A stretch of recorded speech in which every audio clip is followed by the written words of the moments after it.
철심아, 철심아, 어디 있었어? 잠깐만. 입에 물고 있는 그거 설마. 이건 사람 손가락이잖아.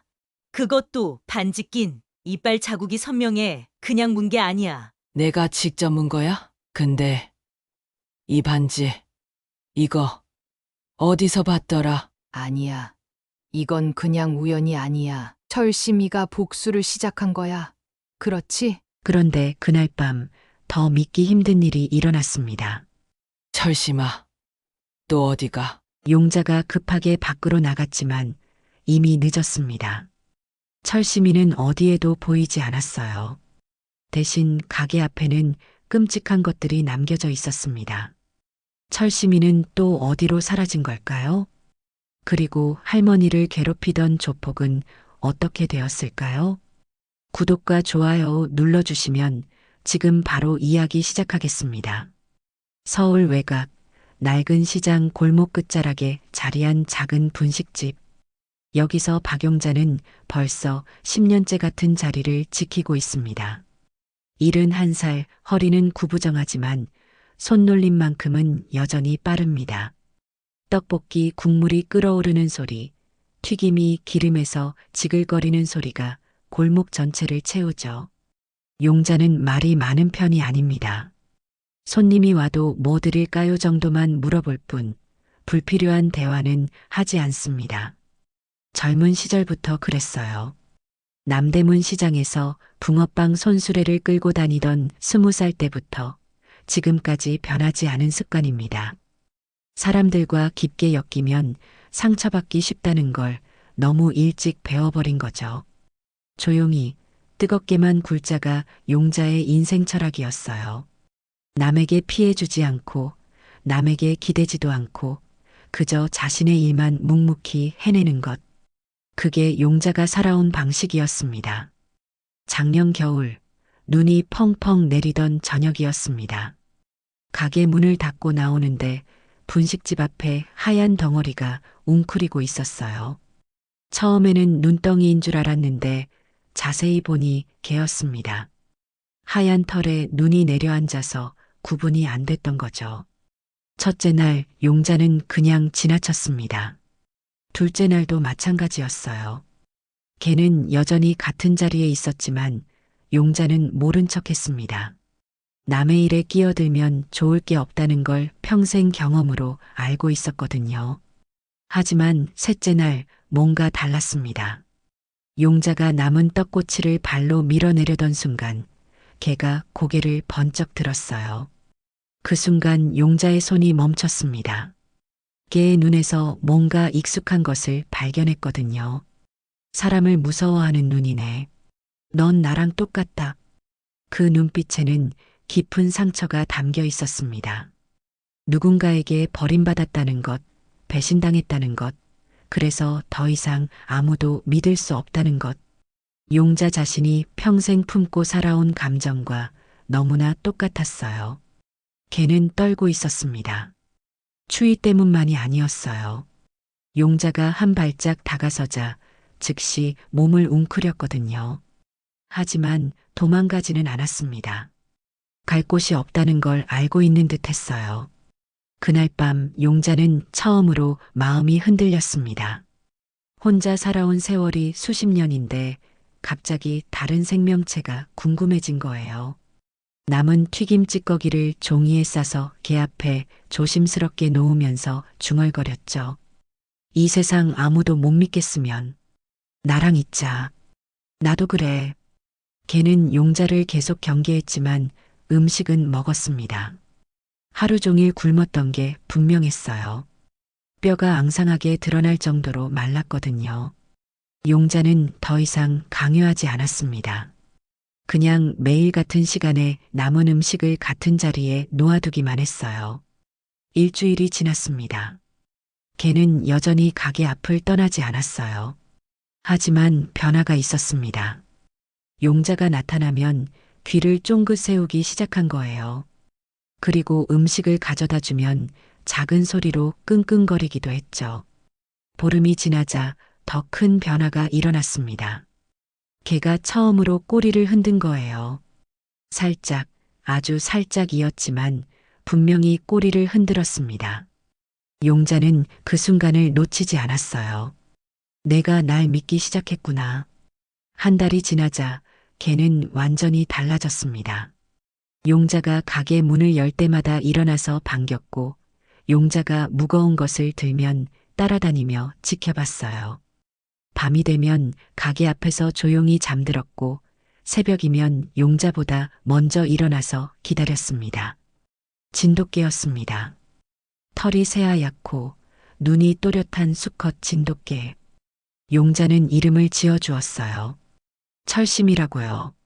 철처럼 단단한 마음을 가졌지만 그 마음이 조금씩 열리고 있다고 해서 지은 이름입니다. 시장 사람들이 수군거리기 시작했어요. 할머니랑 철심이랑 눈빛이 똑같아. 사람 못 믿는 눈빛. 둘 다 경계심이 장난 아니야. 누가 다가가려고 하면 바로 움츠러들지. 그런데 신기한 건 서로는 완전히 믿더라고. 할머니가 철심히 밥 챙겨주는 거 보면 정말 애틋해. 용자는 시장 사람들의 말을 들어도 신경 쓰지 않았습니다. 원래 남의 말에 신경 쓰지 않는 성격이었거든요. 하지만 철심이만큼은 달랐어요. 철심이는 용자에게 특별한 존재가 되었습니다. 어느 날 시장에 취객이 나타나서 용자에게 시비를 걸었습니다. 뭘 그렇게 째려봐 하면서 고함을 지르는데 그 순간 철심이가 벌떡 일어나서 으르렁거렸어요. 평소에는 조용하던 철심이가 처음으로 보인 위협적인 모습이었습니다. 취객은 깜짝 놀라서 도망갔고 용자는 철심이를 내려다봤습니다. 철심이도 용자를 올려다봤어요.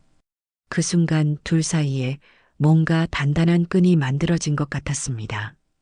고마워, 철심아. 너도 나를 지켜주는구나. 철심이는 꼬리를 세게 흔들며 용자의 손을 하찼습니다. 처음으로 보인 완전한 신뢰의 표현이었어요. 그날 밤 용자는 철심이를 위해 낡은 담요를 가져다 주었습니다. 철심이는 담요 위에서 동그랗게 몸을 말고 잠들었어요. 용자도 가게 안에서 그 모습을 바라보며 잠들었습니다. 둘 다 세상을 믿지 못했지만 서로만큼은 믿을 수 있게 되었습니다. 그렇게 용자와 철심이의 진짜 동거가 시작되었어요.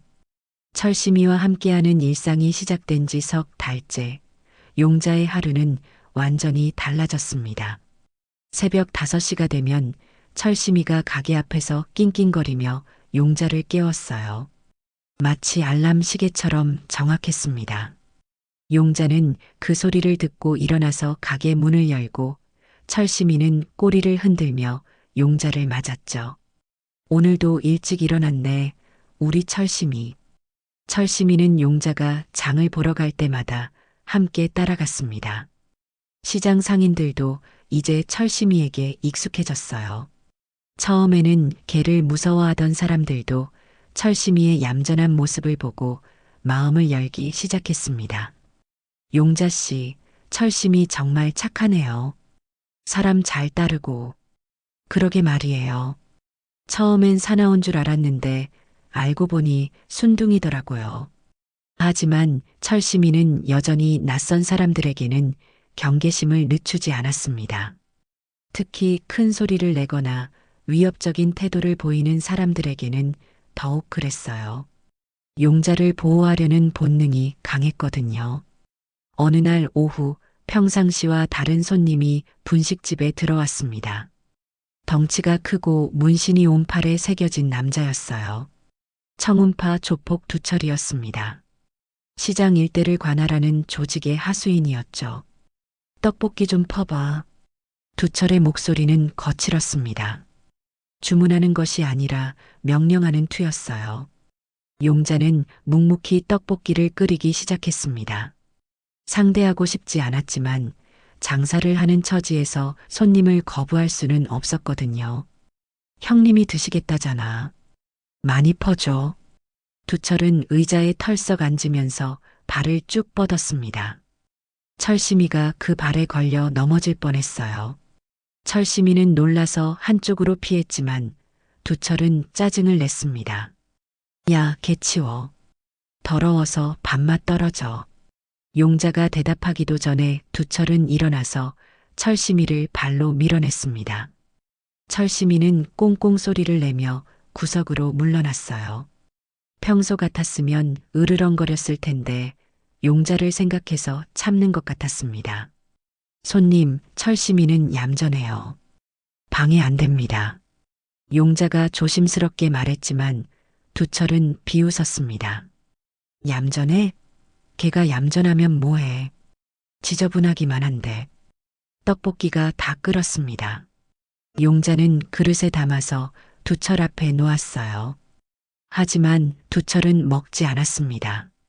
대신 그릇을 들어서 철심이 밥그릇 위에 쏟아부었어요. 걔한테 줘. 걔 밥이 딱 좋겠네. 빨간 떡볶이 국물이 철심이 밥그릇을 가득 채웠습니다. 철심이는 당황해서 뒤로 물러섰어요. 용자의 얼굴이 굳어졌습니다. 평생 참고 살아온 용자였지만 이건 참을 수 없었어요. 손님, 너무하시는 거 아닙니까? 뭐가 너무해? 이게 밥 주는 건데. 두철은 오히려 더 큰 소리를 냈습니다. 그러더니 철심이에게 다가가서 옆구리를 세게 걷어찼어요. 먹어, 이 더러운 개야. 철심이는 깽깽 소리를 내며 바닥에 넘어졌습니다. 그 순간 철심이의 눈에서 뭔가 변한 게 보였어요. 평소 온순하던 눈빛이 순식간에 차갑게 변했습니다. 철심이는 천천히 일어났습니다. 털을 세우고 이빨을 드러내며 두철을 똑바로 바라봤어요. 으르렁거리는 소리가 가게 안을 가득 채웠습니다. 걔가 감히.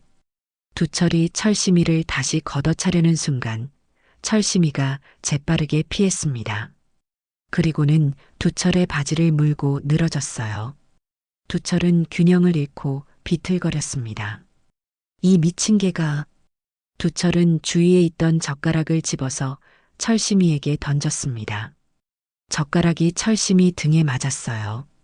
철심이는 아픈 소리를 내며 입을 놓았습니다. 철심아. 용자가 철심이에게 달려갔지만 철심이는 이미 가게 밖으로 도망치고 있었습니다. 뒤도 돌아보지 않고 골목 저편으로 사라졌어요. 개 주제에 사람한테 덤벼. 두고 보자. 두철은 바지를 털면서 중얼거렸습니다. 그리고는 떡볶이 값도 내지 않고 가게를 나갔어요. 문을 나가면서 뒤돌아보며 말했습니다.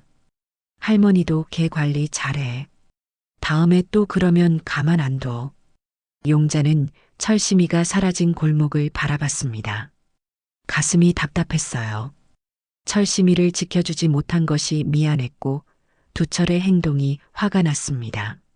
저녁이 되어도 철심이는 돌아오지 않았습니다. 평소 같았으면 이 시간에 가게 앞에서 기다리고 있을 텐데 오늘은 보이지 않았어요. 용자는 철심이 이름을 부르며 골목 곳곳을 찾아다녔습니다. 철심아, 철심아. 하지만 대답은 없었습니다. 철심이는 완전히 사라져버렸어요. 그날 밤 용자는 잠을 이루지 못했습니다. 철심이가 혼자 어디서 무엇을 하고 있을지, 밥은 먹어들지, 추워하지는 않을지 걱정이 됐어요. 석 달 동안 함께 지내면서 철심이는 용자에게 없어서는 안 될 존재가 되어 있었습니다. 다음 날 아침에도 철심이는 나타나지 않았습니다. 용자는 장을 보러 갈 때도 가게 문을 열 때도 계속 철심이를 찾았어요. 시장 사람들에게도 물어봤지만 아무도 철심이를 보지 못했다고 했습니다. 철심이 어디 갔을까요? 어제까지만 해도 여기 있었는데. 할머니, 개들은 원래 그래요. 갑자기 사라지기도 하고 갑자기 나타나기도 하고. 하지만 용자는 알고 있었습니다. 철심이는 그런 개가 아니라는 것을. 철심이는 용자를 떠날 개가 아니라는 것을. 사흘이 지났습니다. 철심이는 여전히 나타나지 않았어요. 용자는 철심이 밥그릇을 그대로 둔 채 기다렸습니다. 혹시 철심이가 돌아올지도 모른다는 희망을 버리지 못했거든요. 그런데 그날 밤 무서운 일이 일어났습니다. 철심이가 사라진 지 사흘째 되는 밤, 용자는 가게 정리를 하다가 이상한 소리를 들었습니다. 골목 저편에서 개가 짖는 소리가 들려온 거예요. 그런데 그 소리가 철심이 목소리 같았습니다. 철심아, 철심이야? 용자는 급하게 가게를 나와서 소리가 난 쪽으로 뛰어갔습니다. 하지만 골목에 도착했을 때는 이미 조용해져 있었어요. 아무것도 보이지 않았습니다. 분명히 철심이 소리였는데 용자는 골목 곳곳을 살펴봤지만 철심이는 어디에도 없었습니다. 혹시나 해서 다른 골목들도 찾아다녔지만 마찬가지였어요. 결국 빈손으로 가게로 돌아올 수밖에 없었습니다. 다음 날 아침 용자는 시장 관리사무소에 갔습니다. 혹시 실종 신고를 할 수 있을지 물어보려고요. 할머니, 개 실종 신고요? 그건 경찰서에 가셔야 해요. 경찰서에서 개 찾아준대요? 글쎄요. 요즘 경찰이 개 찾아주는 일까지 하는지 모르겠네요. 용자는 경찰서에 갔습니다. 하지만 경찰의 반응은 예상했던 대로였어요. 할머니, 개가 사라진 건 실종이 아니라 그냥 어디 갔다 올 거예요. 며칠 있으면 돌아올 겁니다. 아니에요. 철심이는 그런 개가 아니에요. 저를 절대 혼자 두고 가지 않아요. 그래도 개는 개잖아요. 발정기가 되면 어디든 갈 수 있고. 용자는 더 이상 말하지 않았습니다. 경찰이 진지하게 들어주지 않는다는 걸 알 수 있었거든요. 그날 오후 용자는 시장 주변을 샅샅이 뒤져봤습니다. 철심이가 숨어 있을 만한 곳이라면 어디든 찾아다녔어요. 공사장, 폐건물, 다른 가게 뒤편까지 모두 살펴봤지만 소용없었습니다. 저녁 때 시장 전자상가 사장이 용자를 찾아왔습니다. 할머니, 혹시 철심이 찾고 계시죠? 네, 맞아요. 혹시 보셨어요? 직접 보지는 못했는데 우리 가게 CCTV에 뭔가 찍힌 것 같아요. 용자는 급하게 전자상가로 따라갔습니다. 사장은 컴퓨터 화면을 켜고 CCTV 영상을 재생했어요. 여기 보세요. 그저께 밤 11시쯤이에요. 화면에는 골목이 보였습니다. 그런데 잠시 후 트럭 한 대가 나타났어요. 트럭이 멈추더니 2명의 남자가 내렸습니다. 그중 한 명이 두철이었어요. 저 사람, 며칠 전에 우리 가게에 왔던 사람이에요. 화면 속에서 두철은 트럭 뒤쪽을 열고 뭔가를 끌어냈습니다. 하얀 개였어요. 개는 발버둥을 치고 있었지만 두철이 강제로 트럭에 밀어 넣었습니다. 철심이야. 용자의 심장이 쿵쿵 뛰었습니다. 화면 속 개가 분명히 철심이었어요. 철심이는 트럭에 끌려가면서도 계속 가게 쪽을 바라보고 있었습니다. 할머니, 이거 경찰에 신고해야겠어요. 네, 그래야죠. 이건 명백한 납치잖아요. 용자는 다시 경찰서에 갔습니다. 이번에는 증거가 있었어요. CCTV 영상을 보여주며 신고했습니다. 보세요. 여기 분명히 우리 철심이를 강제로 끌고 가잖아요. 경찰은 영상을 보더니 고개를 저었습니다. 할머니, 영상에는 개만 찍혔지. 그게 납치라는 증거는 아니에요. 뭐라고요? 저렇게 억지로 끌고 가는데? 개가 길에서 돌아다니면 포획해서 보호소에 데려가는 경우도 있어요. 저 사람들이 보호소 직원일 수도 있고요. 아니에요. 저 사람은 조폭이에요. 할머니, 추측으로는 수사할 수 없어요.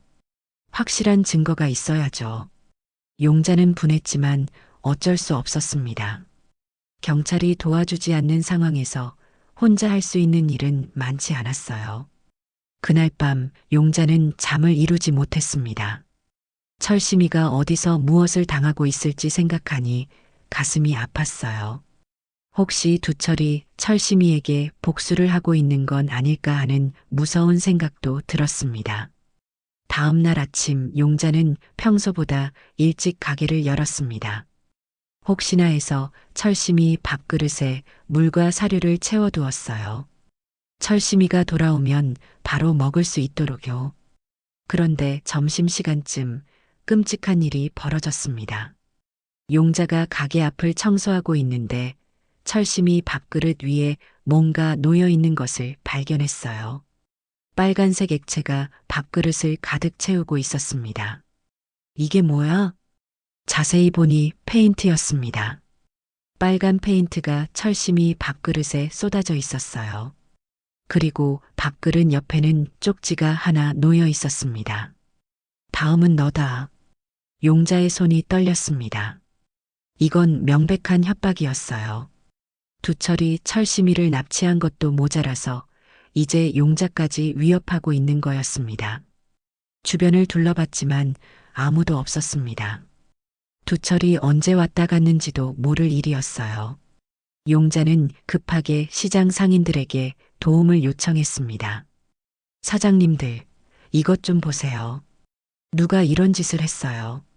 하지만 상인들의 반응은 차가웠습니다. 할머니, 이 일에 휘말리지 마세요. 조폭들이 한번 눈독 들이면 끝까지 괴롭혀요. 맞아요. 그냥 조용히 지내세요. 개 하나 때문에 할머니까지 위험해지면 안 되잖아요. 경찰도 도와주지 않는데 우리가 뭘 할 수 있겠어요? 모든 사람들이 고개를 돌렸습니다. 평소에 정을 나누던 상인들조차 모른 척했어요. 용자는 그제야 깨달았습니다. 이 세상에서 정말로 혼자라는 것을. 그날 저녁 용자는 빨간 페인트로 더럽혀진 철심이 밥그릇을 씻었습니다. 깨끗하게 씻어서 다시 원래 자리에 놓아두었어요. 철심이가 돌아올 때를 대비해서요. 하지만 마음 한편으로는 두려웠습니다. 두철이 정말로 다음에는 자신을 해칠지도 모른다는 생각이 들었거든요. 그래도 포기할 수는 없었어요. 철심이는 용자에게 세상에서 유일한 가족이었으니까요. 그날 밤 용자는 가게 문을 잠그면서 중얼거렸습니다. 철심아, 어디 있니? 할머니가 꼭 찾을게. 기다려. 협박 쪽지를 받은 지 사흘이 지났습니다. 용자는 밤잠을 제대로 이루지 못했어요. 혹시 두철이 나타날까봐, 혹시 철심이에게 더 나쁜 일이 일어날까봐 계속 불안했습니다. 가게 문을 열 때마다, 골목을 지날 때마다 뒤를 돌아보는 것이 습관이 되어버렸어요. 그날도 새벽 5시에 일어났습니다. 평소 같았으면 철심이가 깨워줬을 시간이었어요. 용자는 철심이 없는 빈자리를 바라보며 한숨을 쉬었습니다. 철심아, 넌 정말 어디 있는 거니? 가게 문을 열고 나오는데 뭔가 이상했습니다. 평소와 다른 냄새가 났어요. 비린내 같은, 철 비린내 같은 냄새였습니다. 용자는 코를 킁킁거리며 냄새의 출처를 찾았습니다. 냄새는 가게 앞에서 나고 있었어요. 철심이가 평소 누워있던 자리에서요. 이게 뭐지? 자세히 보니 그곳에 뭔가 움직이는 것이 있었습니다. 하얀색 털덩어리가 바닥에 웅크리고 있었어요. 용자는 눈을 비비고 다시 봤습니다. 철심이야? 맞았습니다. 철심이가 돌아온 거였어요. 하지만 철심이의 모습은 처참했습니다. 온몸이 피범벅이었고 털은 엉망으로 엉켜 있었어요. 숨소리도 거칠었습니다. 철심아, 철심아. 용자가 달려가자 철심이가 고개를 들었습니다. 평소와 다른 눈빛이었어요. 무언가에 대한 분노와 복수심이 가득한 눈빛이었습니다. 그런데 더 충격적인 것은 철심이 입에 물고 있는 것이었습니다. 사람의 손가락이었어요. 잘린 손가락 한마디를 철심이가 꽉 물고 있었습니다. 철심아, 이게 뭐야? 어디서 이런 걸? 용자는 손을 떨며 철심이에게 다가갔습니다. 철심이는 용자를 알아보고 꼬리를 살짝 흔들었지만 입에 문 손가락은 놓지 않았어요. 손가락을 자세히 보니 이빨 자국이 선명했습니다. 철심이가 누군가를 물어서 뜯어낸 것이 분명했어요. 그리고 그 손가락에는 특이한 반지가 끼워져 있었습니다. 이 반지 어디서 본 것 같은데. 용자는 기억을 더듬어 봤습니다. 분명히 어디서 본 반지였는데 생각이 나지 않았어요. 하지만 분명한 것은 철심이가 자신을 납치한 사람에게 복수를 했다는 것이었습니다. 철심아, 고생 많았구나. 이제 괜찮아. 용자는 철심이를 안아주려고 했지만 철심이는 여전히 경계하고 있었습니다. 며칠간의 고생으로 사람에 대한 불신이 더 커진 것 같았어요. 물 먼저 마시자. 배고프지? 용자는 철심이에게 물과 사료를 가져다 주었습니다. 철심이는 물을 많이 마셨지만 사료는 별로 먹지 않았어요. 입에 손가락을 물고 있어서 제대로 먹을 수가 없었습니다. 철심아, 그거 놓아도 돼. 이제 안전해. 하지만 철심이는 끝까지 손가락을 놓지 않았습니다. 마치 증거를 보존하려는 것처럼 꽉 물고 있었어요. 점심시간이 되자 시장에 사람들이 하나둘 모여들기 시작했습니다. 철심이가 돌아왔다는 소문이 빠르게 퍼졌어요. 할머니, 철심이 돌아왔다면서요? 네, 새벽에 돌아왔어요. 그런데 상태가...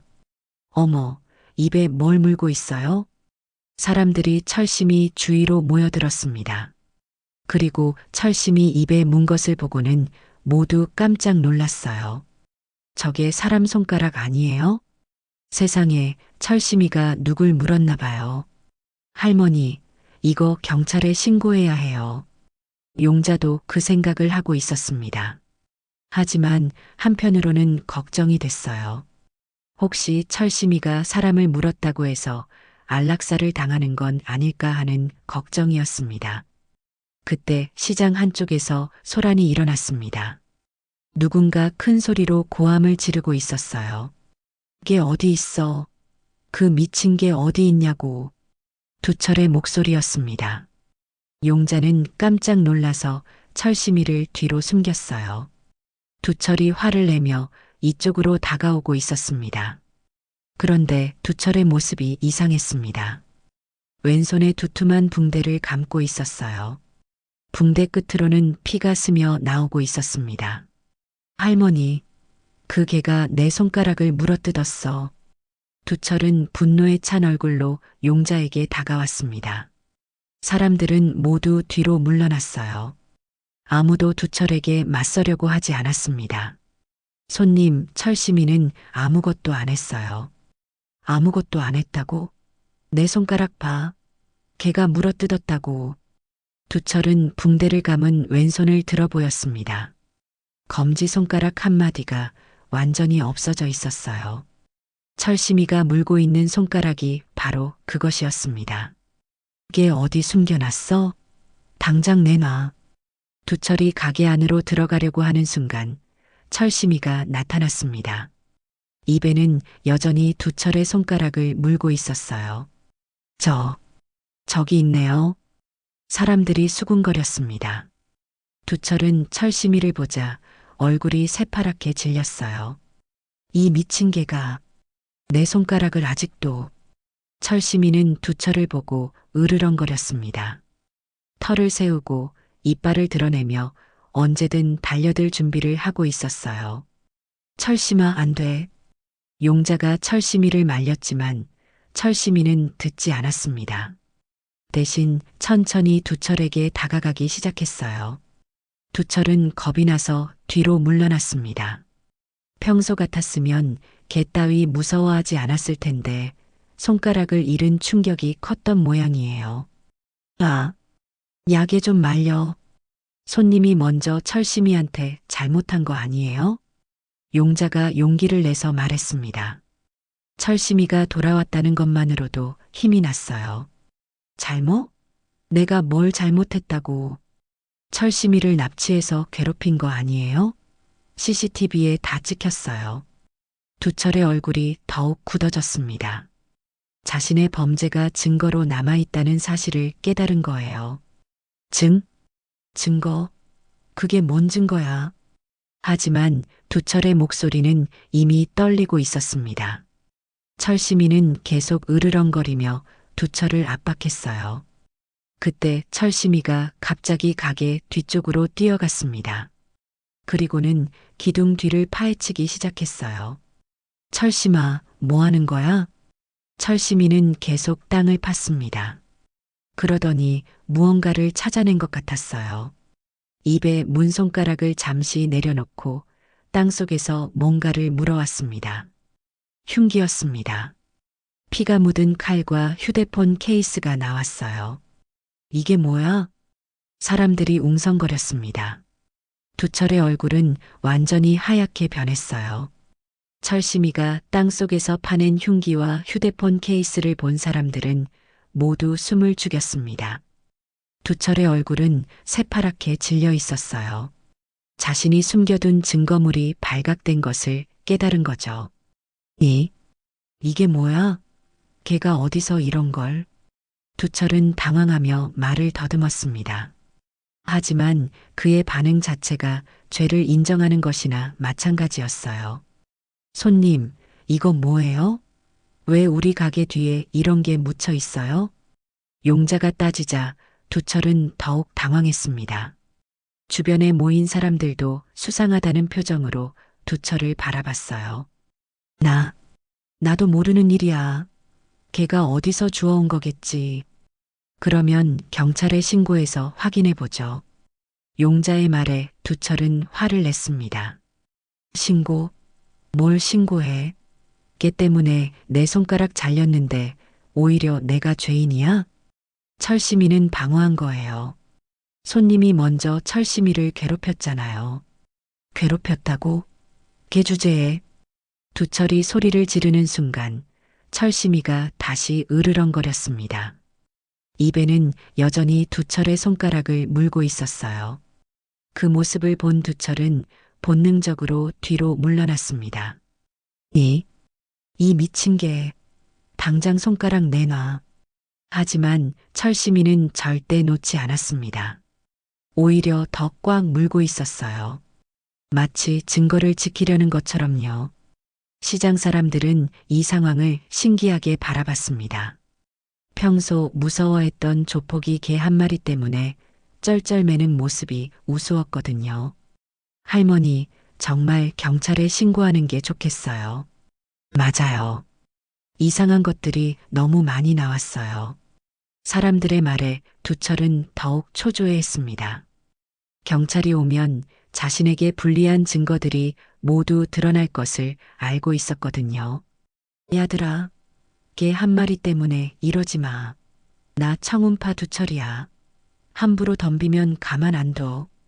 두철이 협박을 했지만 사람들은 더 이상 무서워하지 않았습니다. 철시미가 두철을 제압한 모습을 봤기 때문이에요. 그때 철시미가 갑자기 이상한 행동을 했습니다. 두철의 손가락을 땅에 내려놓고 용자의 옷자락을 물어 당겼어요. 철심아, 왜 그래? 철시미는 용자를 골목 안쪽으로 끌고 가려고 했습니다. 마치 뭔가 보여주고 싶은 것이 있다는 듯이요. 철시미가 뭔가 또 찾은 것 같아요. 용자는 철시미를 따라갔습니다. 철시미는 골목 깊숙한 곳으로 들어가더니 쓰레기통 뒤쪽을 파기 시작했어요. 또 뭐가 묻혀 있나? 사람들도 하나 둘 따라왔습니다. 두철은 얼굴이 점점 창백해졌어요. 철시미가 또 무엇을 찾아낼지 두려웠거든요. 철시미가 파낸 것은 비닐봉지였습니다.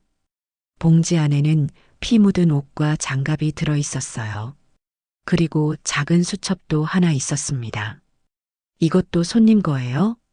용자가 두철을 바라보자 두철은 완전히 당황했습니다. 아니야. 그건 내게 아니야. 하지만 수첩을 펼쳐보자 두철의 이름이 적혀 있었습니다. 그리고 여러 사람들의 이름과 돈 액수가 적혀 있었어요.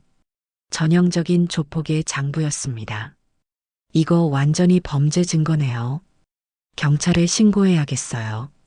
사람들의 반응에 두철은 더 이상 참을 수 없었습니다. 그만해. 다 그만하라고. 두철이 소리를 지르며 달려들려고 하는 순간 철심이가 번개처럼 움직였습니다. 두철의 다리를 물어서 넘어뜨린 거예요. 아! 두철은 바닥에 넘어지면서 머리를 세게 부딪혔습니다. 잠시 정신을 잃는 것 같았어요. 누가 경찰에 신고하세요. 저 사람 위험해 보여요. 사람들이 웅성거리는 가운데 두철이 다시 일어났습니다. 머리에서 피가 흐르고 있었지만 눈빛은 더욱 사나워져 있었어요. 이게 같은 것들 다 죽여버릴 거야. 두철은 주머니에서 뭔가를 꺼내려고 했습니다. 사람들은 모두 겁에 질려 뒤로 물러났어요. 그 순간 철심이가 또다시 움직였습니다. 두철의 팔을 물어서 주저앉혔어요. 두철이 꺼내려던 것은 떨어져서 굴러갔습니다. 철심아. 용자가 달려가서 철심이를 안았습니다. 철심이는 거칠게 숨을 쉬고 있었어요. 계속된 싸움으로 지친 것 같았습니다. 두철은 바닥에 쓰러져서 신음했습니다. 더 이상 위협적이지 않았어요. 이제 됐어, 철심아. 고생했어. 용자가 철심이를 달래고 있을 때 누군가 경찰을 불렀는지 사이렌 소리가 들려왔습니다. 하지만 그날 밤 무서운 일이 또 일어났습니다. 경찰이 두철을 데려간 후 용자는 철심이와 함께 가게로 돌아왔어요. 철심이는 하루 종일 싸우느라 지쳐서 축 늘어져 있었습니다. 철심아, 이제 괜찮아. 나쁜 사람은 잡혔으니까. 용자는 철심이에게 따뜻한 물과 음식을 주었습니다. 철심이는 조금 먹고는 가게 앞에서 잠들었어요. 용자도 안심하고 가게 안에서 잠들었습니다. 오랜만에 마음 편히 잘 수 있을 것 같았어요. 하지만 새벽 3시쯤 바깥에서 이상한 소리가 들렸습니다. 철심이가 짖는 소리와 사람들이 떠드는 소리였어요. 철심아. 용자가 급하게 밖으로 나갔지만 이미 늦었습니다. 철심이는 어디에도 보이지 않았어요. 대신 가게 앞에는 끔찍한 것들이 남겨져 있었습니다. 찢긴 목줄, 철심이의 이빨 2개, 피 묻은 젓가락. 그리고 또 하나의 쪽지가 있었어요. 걔가 주인을 닮았나 보지? 계속 해보자. 용자의 손이 떨렸습니다. 두철이 체포되었는데도 협박이 계속되고 있었어요. 다른 조폭들이 복수를 하고 있는 것 같았습니다. 시장 곳곳에 CCTV는 모두 파손되어 있었습니다. 누군가 의도적으로 부순 것이 분명했어요. 철심아, 또 어디로 간 거야? 용자는 절망했습니다. 이번에는 정말로 철심이를 잃을 것 같았어요. 상대는 조직이었고 경찰도 제대로 도와주지 않았습니다. 하지만 용자는 포기하지 않기로 했습니다. 철심이는 2번이나 자신에게 돌아왔어요. 이번에도 돌아올 거라고 믿었습니다. 기다릴게, 철심아. 할머니는 여기서 기다릴게. 철심이가 2번째로 사라진 지 이틀이 지났습니다. 용자는 거의 잠을 자지 못했어요. 밤마다 혹시 또 협박이 올까봐, 혹시 철심이에게 더 나쁜 일이 생겼을까봐 불안해서요. 시장 상인들은 이제 아예 용자를 피했습니다. 조폭들과 엮인 사람과 가까이 지내기 싫어했거든요. 할머니, 이제 그만 포기하시는 게 어때요? 걔 하나 때문에 할머니까지 위험해지잖아요. 맞아요. 상대가 조폭인데 어떻게 당해요? 사람들의 말이 가슴에 찔렸지만 용자는 포기할 수 없었습니다. 철심이는 자신에게 세상에서 유일한 가족이었으니까요. 그날 오후 용자는 혼자서 시장 주변을 뒤져봤습니다. 혹시 철심이가 숨어 있을 만한 곳이 있을까 해서요. 공사장, 폐건물, 골목 구석구석을 다 찾아다녔지만 소용없었어요. 저녁때가 되어 지친 몸으로 가게에 돌아오는데 시장 입구에서 웅성거리는 소리가 들렸습니다. 야, 저기 개 한 마리 있지 않아? 맞네. 목줄도 없이 혼자 돌아다니고 있어. 저게 어디서 봤는데? 용자 할머니 개 아냐? 용자는 급하게 뛰어갔습니다. 시장 근처 공사장 골목에서 하얀 개 한 마리가 배회하고 있었어요. 철심아. 용자가 외치자 개가 고개를 번쩍 들었습니다. 철심이었어요. 철심이는 용자를 보자마자 낑낑거리며 뛰어왔습니다. 철심아, 또 어디 갔다 온 거야? 용자는 철심이를 끌어안았습니다. 철심이는 지난번보다는 상태가 나았지만 여전히 지쳐 보였어요. 목줄은 완전히 사라져 있었고 털 여기저기에 상처가 나 있었습니다.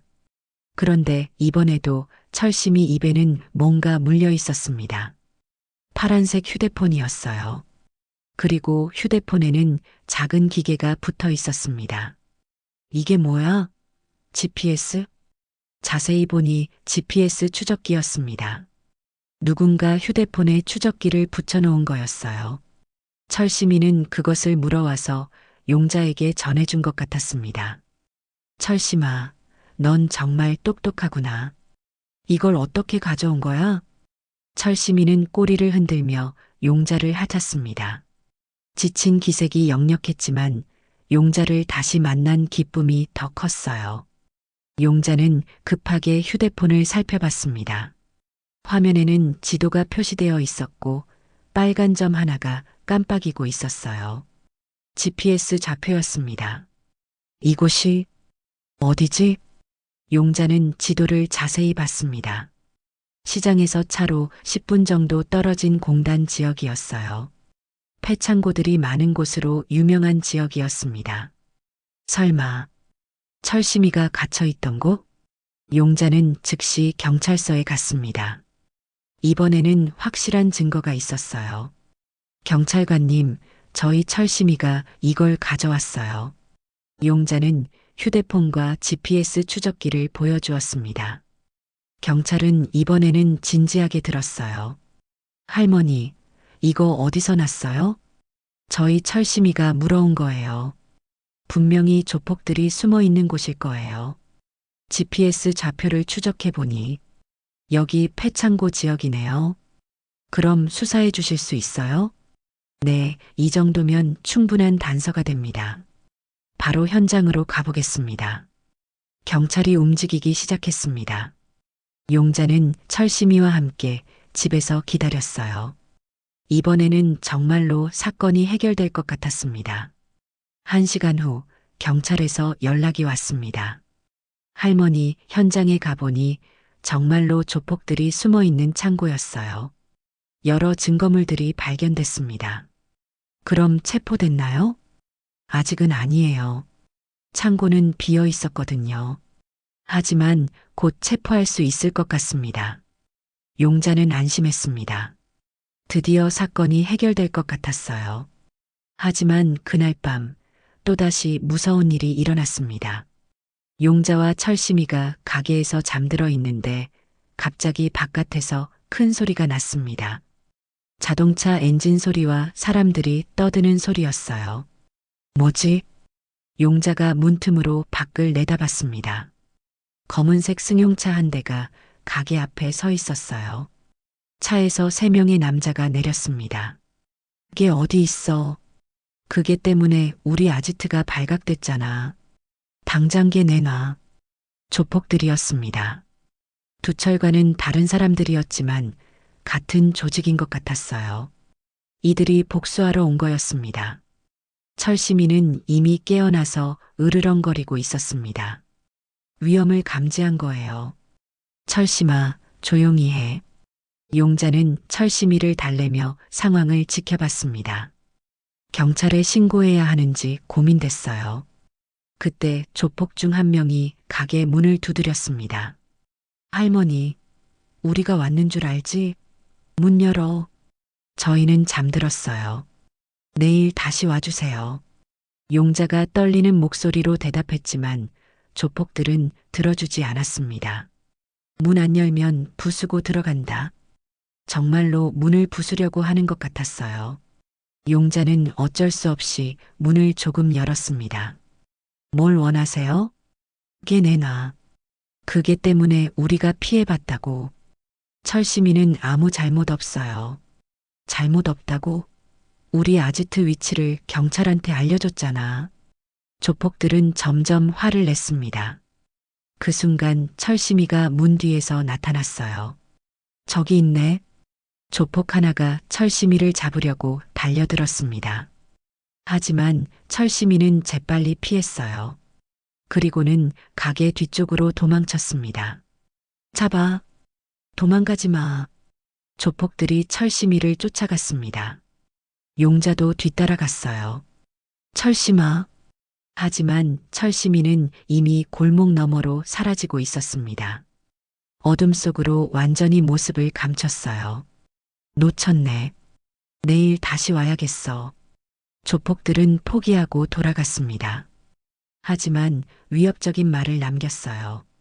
할머니, 걔 숨기지 마. 우리는 끝까지 찾아낼 거야.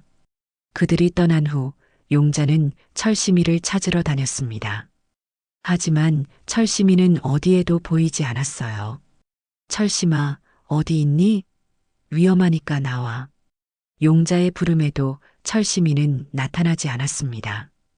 아마 안전한 곳에 숨어 있는 것 같았어요. 그날 밤 용자는 잠을 이루지 못했습니다. 철심이가 혼자서 추위와 위험을 견디고 있을 생각을 하니 가슴이 아팠어요. 조폭들이 다녀간 다음 날 아침 용자는 일찍 일어나서 철심이를 찾아다녔습니다. 시장 구석구석, 골목마다 철심이 이름을 불러봤지만 대답이 없었어요. 철심아, 철심아. 목이 쉴 때까지 불러봤지만 소용없었습니다. 철심이는 정말로 사라져버린 것 같았어요. 점심때쯤 경찰서에서 연락이 왔습니다. 할머니, 좋은 소식이 있어요.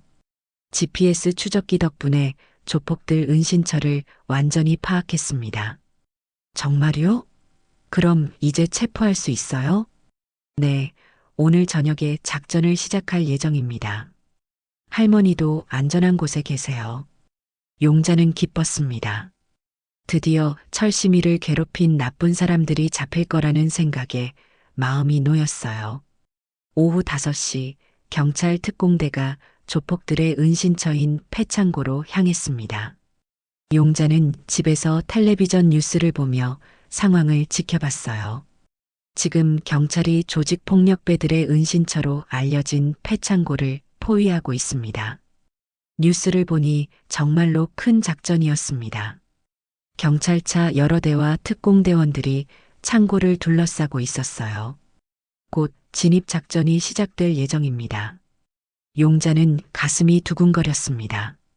이제 정말로 모든 게 끝날 것 같았어요. 그런데 그때 뉴스 화면에 충격적인 장면이 나왔습니다. 경찰이 창고 진입을 준비하고 있는데 갑자기 창고 철문이 벌컥 열리더니 하얀 개 한 마리가 뛰어나온 거예요. 철심이야. 용자는 텔레비전 화면을 보고 소리쳤습니다. 분명히 철심이었어요. 철심이가 혼자서 창고 안으로 들어간 거였습니다. 화면 속에서 철심이는 창고 안을 향해 사나운 소리로 짖고 있었습니다. 그러더니 다시 창고 안으로 뛰어들어갔어요. 저게는 뭐 하는 거지? 뉴스 앵커도 당황한 것 같았습니다. 경찰도 예상치 못한 상황이었거든요. 곧이어 창고 안에서 사람들의 비명소리가 들려왔습니다. 그리고 개가 으르렁거리는 소리도 함께요. 뭔가 창고 안에서 일어나고 있는 것 같습니다. 경찰들이 급하게 창고로 달려들어갔습니다. 철심이가 먼저 들어가서 상황을 만든 거였어요. 용자는 가슴이 터질 것 같았습니다. 철심이가 혼자서 위험한 곳에 들어간 게 걱정됐어요. 철심아, 무사해야 해. 제발. 몇 분 후 창고에서 경찰들이 나왔습니다. 그리고 조폭 여러 명을 끌고 나왔어요. 두철도 그 중에 있었습니다. 하지만 가장 충격적인 것은 맨 앞에서 나온 조폭이었습니다. 다리를 절뚝거리며 나오는데 바지가 찢어져 있고 피가 나고 있었어요. 뒤이어 철심이가 나왔습니다. 입에는 또 뭔가 물고 있었어요. 천조각 같은 것이었는데 아마 조폭의 바지를 뜯어낸 것 같았습니다. 걔가 범인을 제압한 것 같습니다. 뉴스 앵커가 흥분해서 말했습니다. 정말로 철심이가 도망치던 조폭을 잡은 거였어요. 화면에서 경찰관이 철심이를 쓰다듬어주는 모습이 보였습니다. 철심이는 꼬리를 흔들며 경찰관을 따라다녔어요. 특이하게도 이 개는 며칠 전부터 이 사건에 관련되어 있었던 것으로 알려졌습니다.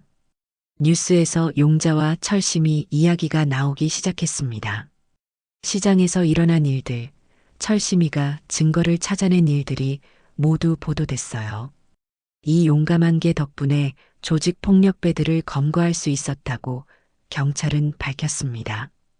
용자는 눈물이 났습니다. 철심이가 정말로 대단한 일을 해낸 거였어요. 1시간 후 경찰서에서 연락이 왔습니다. 할머니, 철심이가 여기 있어요.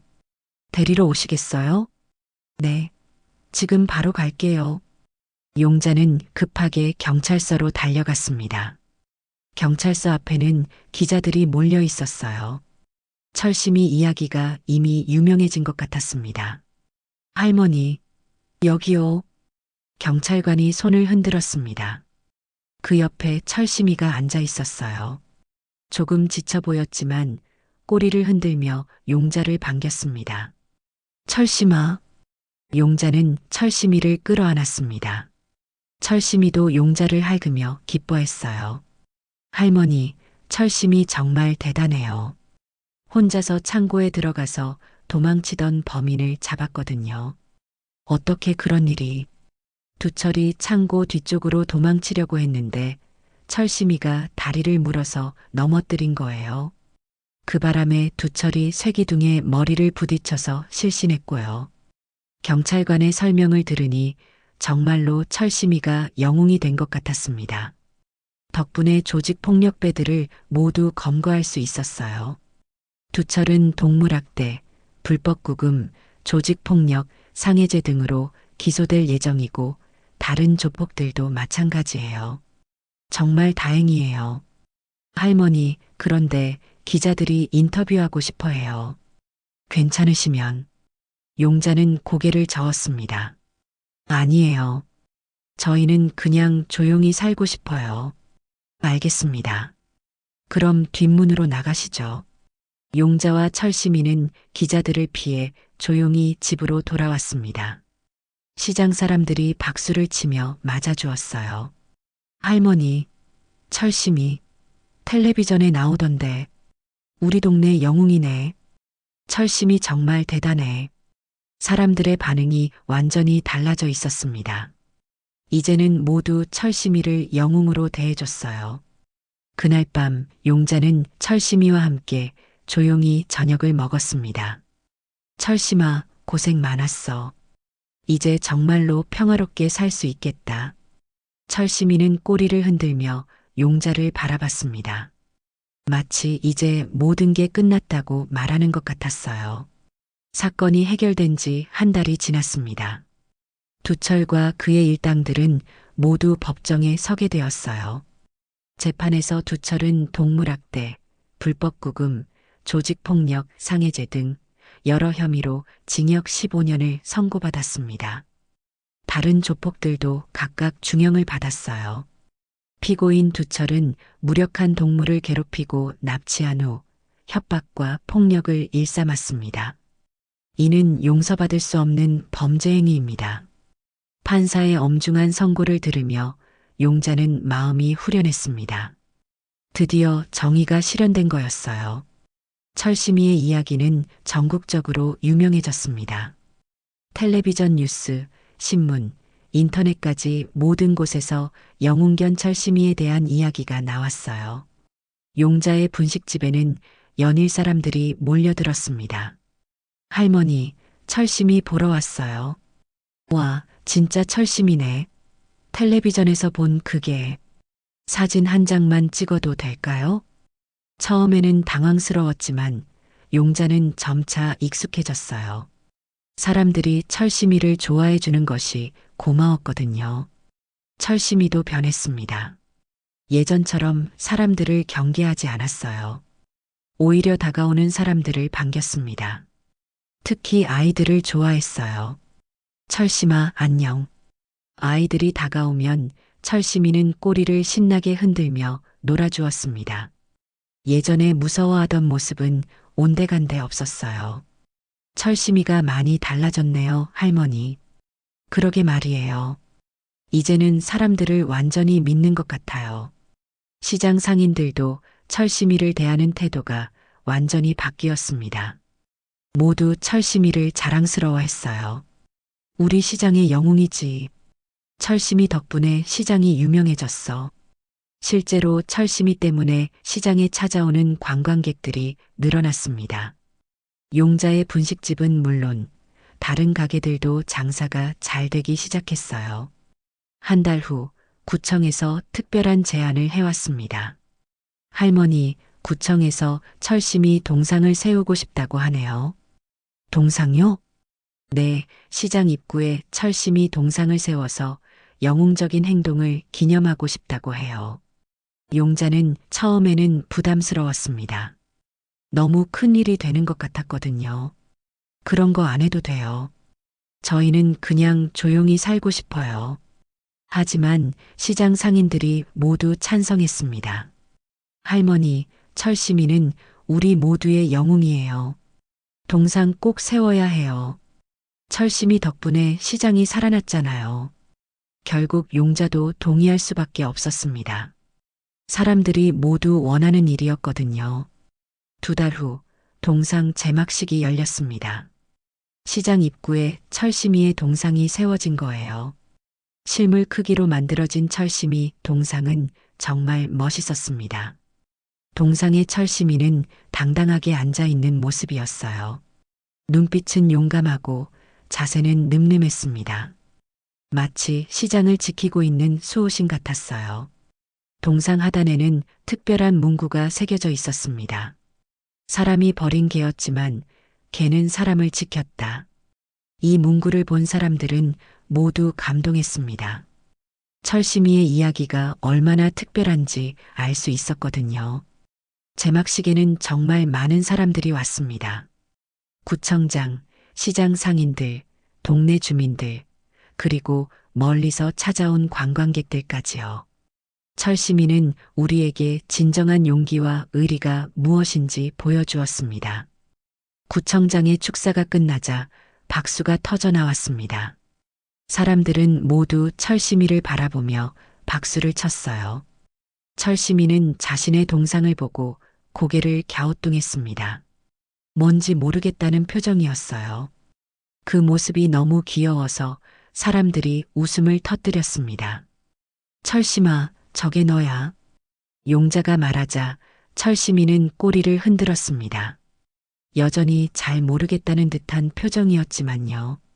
제막식이 끝난 후 용자는 철심이와 함께 동상 앞에 서 있었습니다. 사람들이 모두 돌아간 조용한 저녁이었어요. 철심아, 내가 이렇게 유명해질 줄 누가 알았겠니? 철심이는 용자를 올려다보며 꼬리를 흔들었습니다. 동상보다는 용자가 더 중요하다는 듯이요. 처음 만났을 때 생각나니? 넌 사람을 무서워했고 나도 누구든 믿지 못했어. 용자는 그때를 떠올렸습니다.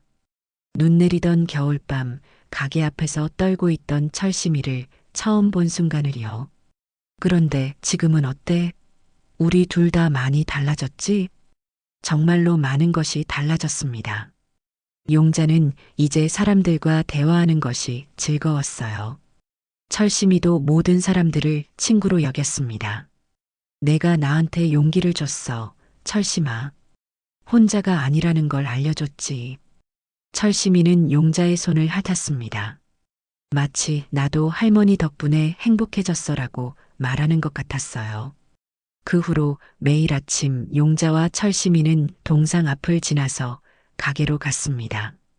동상을 보는 사람들이 철심이를 알아보고 반겨주었어요. 와, 진짜 철심이다. 영웅견이네. 사진 찍어도 돼요?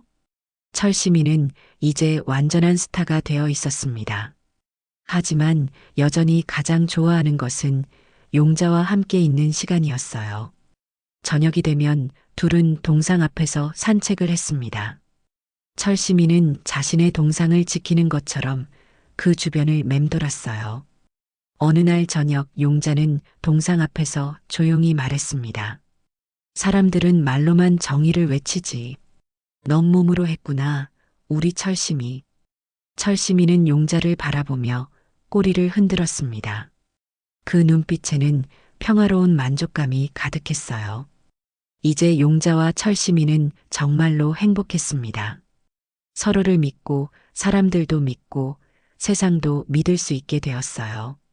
두 존재가 만나서 서로를 치유하고 함께 성장한 아름다운 이야기였습니다. 동상의 철심이는 오늘도 시장을 지키고 있습니다. 그리고 진짜 철심이는 용자와 함께 따뜻한 일상을 살아가고 있어요. 세상에서 가장 행복한 할머니와 개의 이야기가 계속되고 있습니다. 혼자라고 생각했던 순간에도 우리 곁에는 늘 사랑이 있었습니다. 철심이와 용자 할머니가 그랬듯이 말이죠. 인생의 후반부를 살아가시는 여러분 모두가 따뜻한 동반자와 함께 하시길 바랍니다. 이 이야기가 위로가 되셨나요? 좋아요 한 번이 큰 힘이 됩니다. 구독하시고 댓글로 여러분만의 감동 이야기도 들려주세요.